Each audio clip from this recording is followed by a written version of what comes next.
Just keep that motion going over and over and over again. We're going to switch sides here in just a second. And we're almost done. I think we forgot to start. Good. Switch sides. You're going to bring up that right leg this time. Again, remember you're turning that thigh, trying to get that heel up as high as that knee, rotating that thigh as much as you can, reaching down with that left hand this time, down to the ball of that right foot or the heel of that right foot, and nice and slow, roll that thigh back over, place that foot back down, and bring it right back up. Just repeating that motion over and over and over again, trying to get as much rotation and as much height off of that leg as you can. We're almost done. Inside thigh rather than right to the center. Now stay on the same side you are right now. We're going to go to a full range of motion. So instead of that pulse, we're going to do just a regular raise. So let it relax for a second and then pull that leg right back up. Nice tight squeeze at the very top of that range of motion, all the way back down to the ground. Keep a couple of inches underneath that foot. Don't let it completely touch the ground. Then pull it right back up. And you want to make sure you're keeping that leg really nice and straight. Don't let that knee bend. You want to try to keep that knee locked out as much as you can. Remember, keep that foot perfectly sideways, trying to focus on the inside of that thigh. All right, go ahead and let it relax. We're going to switch sides, and we're going to start back over with that pulse again. So that inside thigh pulse is going to be the first one. Bring that range of motion up to the very, very top, just a couple of inches at the very top of that range of motion. Tight squeeze, just moving it up and down a few inches.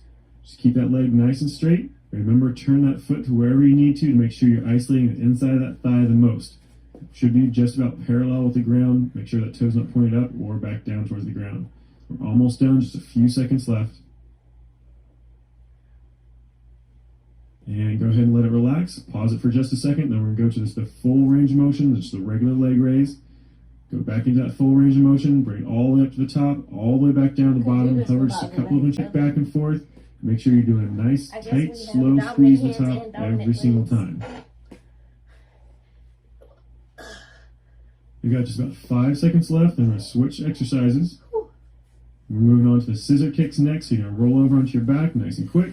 Get those legs up, either straight up above those hips or about a 45-degree angle down off the ground. Then you're just going to be crossing those feet back and forth. Get them as wide as you can apart, then bring them right back over top of each other, just a few inches over top of each other. Just make sure you're alternating which foot is on top every single time. You want to make sure it's the left, then the right. Just keep alternating back and forth. Again, make sure you're getting those legs really nice and wide apart every single time. Now we've just got a few seconds left till we switch exercises.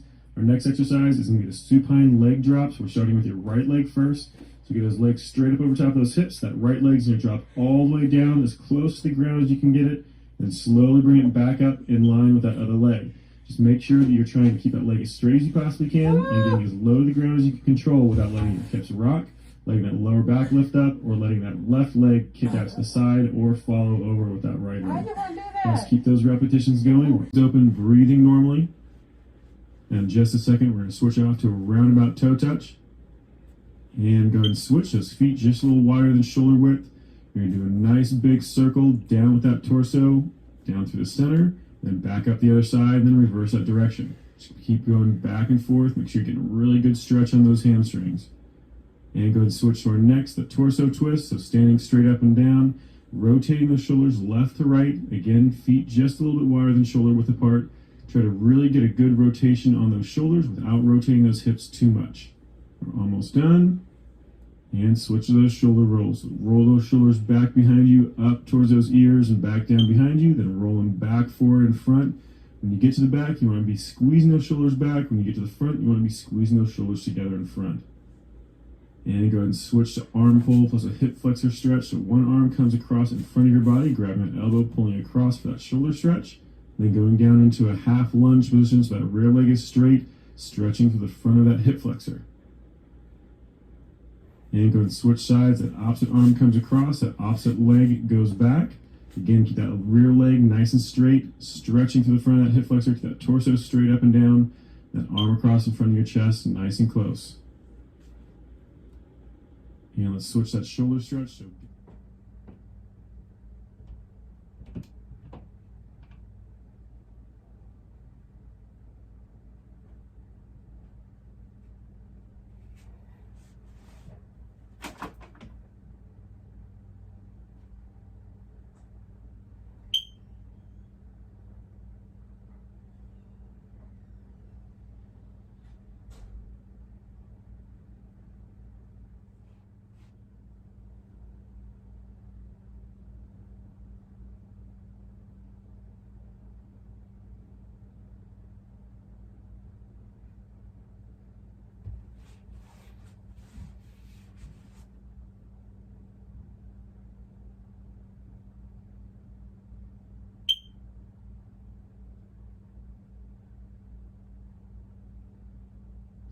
as you possibly can. Now, if you want to, you can always bring those feet closer together to get a little bit more of a stretch off those hamstrings, but having them out wide is just fine.